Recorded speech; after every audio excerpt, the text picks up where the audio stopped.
Hello! Hello, everyone. So, in case you don't know already, this is Sinister Denial, and I am Hypnohedonista, Imaginatrix, and today we were talking a little bit about things we think are common misconceptions about hypnosis. Our top, however many we come up with. Shall I kick this up? It's all about the numbered lists. That's how the internet works. We've got to have, top 5. 7 things that you didn't know were misconceptions about hypnosis. You'll never believe these 5 things about hypnosis. Yeah. All right, well... I mean, we could come up with things that people wouldn't believe about hypnosis. If you do too much hypnosis, you actually turn into a sea lion. A sea lion. And people won't believe that. Well, rightly so. Don't believe everything you hear. Except, do believe the things we're about to tell you. Always believe what we tell you. That's where you're looking.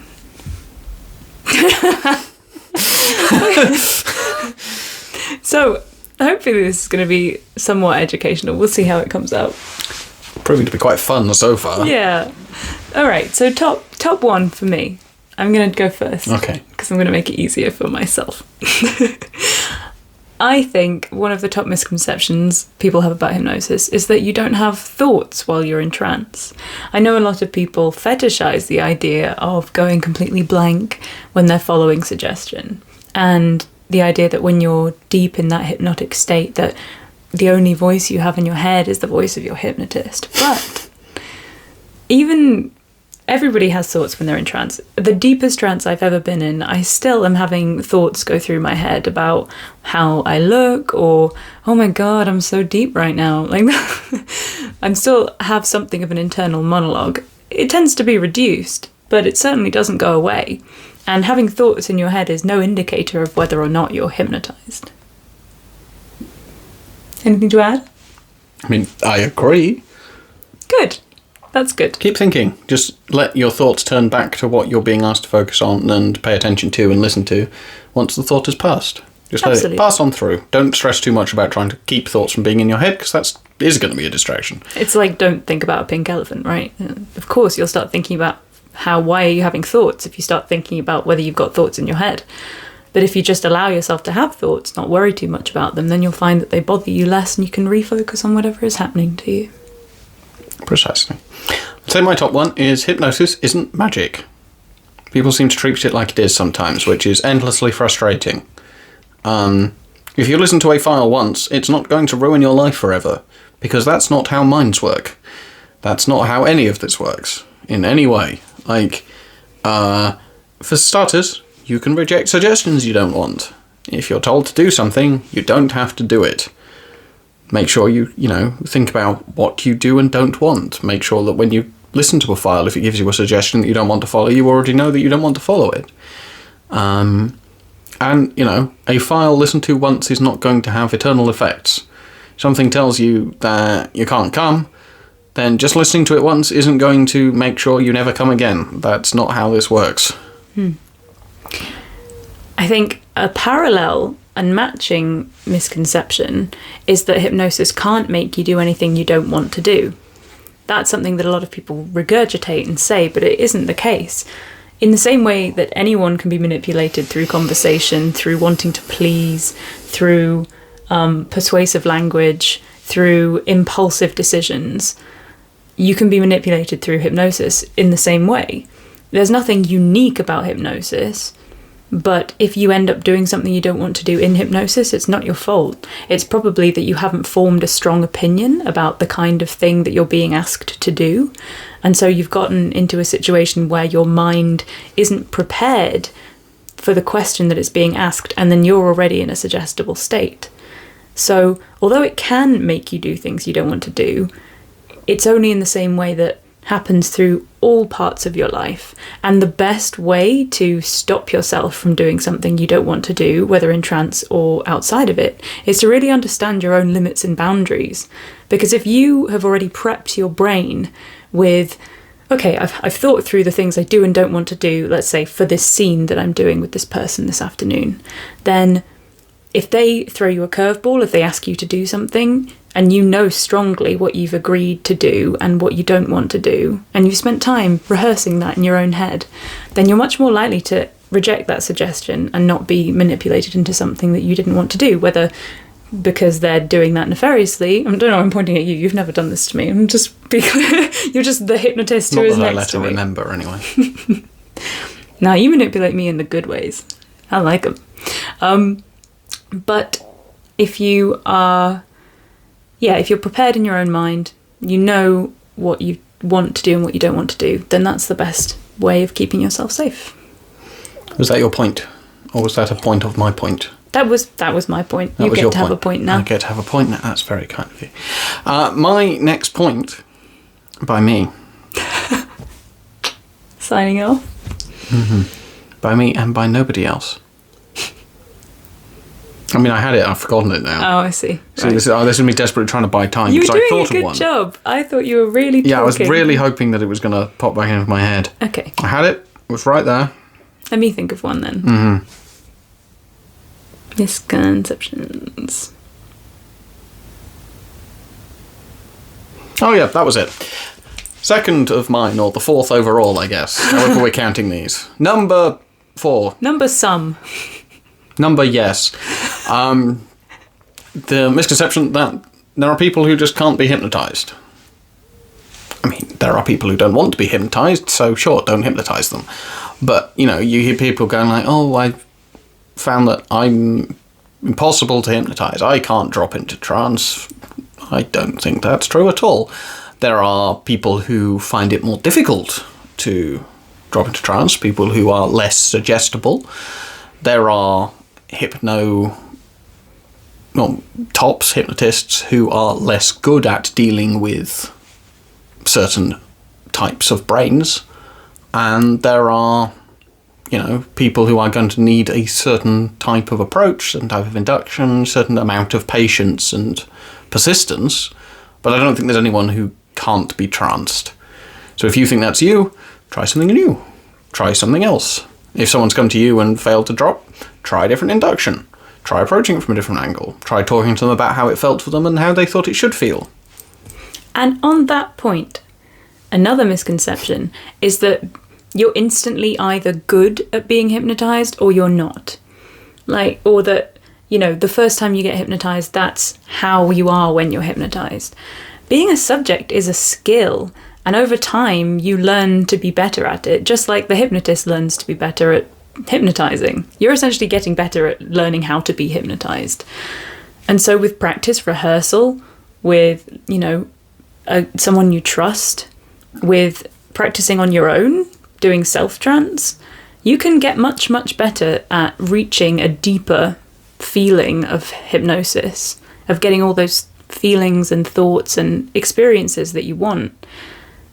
It just takes time and practice.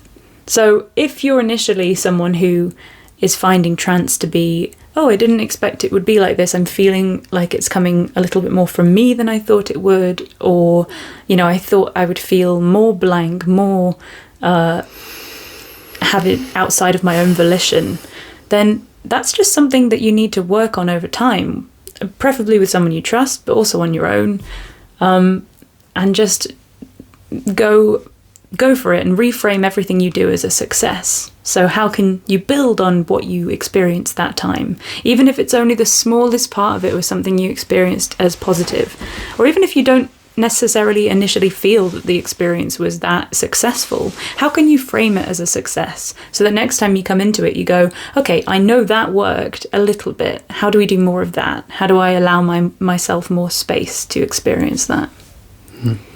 How many points are we going? I think we've done a fair amount of points. So that's 5. 5's a good number. 5 is what I did to the camera earlier. Do you remember? No. No. That's because I've taken it away. Or you're gaslighting me. Oh, that's a good one as well. On that same note for subjects, you know, if you try a suggestion of one sort, say amnesia once, and it doesn't work for you, that doesn't mean that all amnesia doesn't work for you. It just means that strategy into amnesia, and the same with trance generally, that strategy into trance maybe wasn't the best one for you. And similarly, like another misconception, being unable or finding it more difficult to manifest one kind of hypnotic phenomena does not mean you are bad at trance, bad at hypnosis, worse at hypnosis than someone else who can do it. Different people have affinities for different kinds of experiences, different kinds of manifestations of hypnotic control. One person might be really, really good with hallucination, but really, really bad with amnesia, or vice versa, or bad at both of them, but really, really great with just dropping really deep and feeling really floaty and obedient.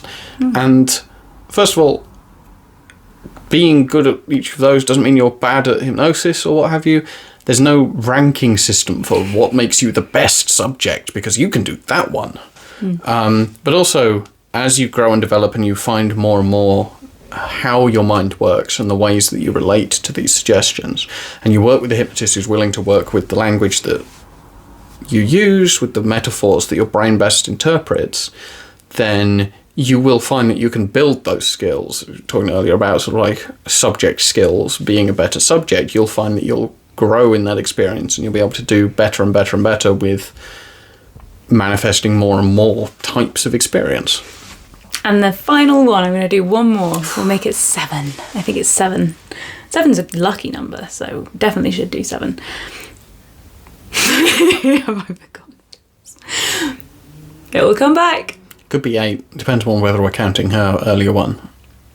There's a whole point, or if it's a half point. Like, are we doing 7.5? Now you're just doing math. You're confusing me. This is now a confusion induction. I keep forgetting where the camera is. What did you just say a minute ago? Talking about subject skills. Different types of hypnosis. That's it. Okay. There we go. We got it. Lastly, there's a misconception that subjects have to be floppy and unresponsive when they're being tranced. And that's obviously like prominent in the way that we think about trance. Like that, falling over, eyes closing, eyes rolling. But that doesn't mean that you can't communicate while you're in trance. In fact, the more communicative you can be, the more you can express what's happening to you on your face while keeping, whatever it is that you're fetishizing about that feeling of trance for you, the more you can just... Sometimes what I do when I'm entranced and there's something that I just need to adjust, that I need to let my hypnotist know, is I'll sort of just raise my hand a little bit. And then you'll be like, oh, what is it? And I'll be like, oh, there's a thing that I need to say. Like, my feet are going dead. Can we do something else? Which they are, because I'm kneeling right now. And so by doing that, whatever suggestion, he was giving me can now take account of that information that I've just given him. And, same with my face in trance, that my face does a lot of expressing, whether it's arousal or excitement or fear, as he's giving me suggestions, because I'm processing those things. And you could probably normally tell if something's going a little bit like, if I'm starting to make a strange, like, sort of face.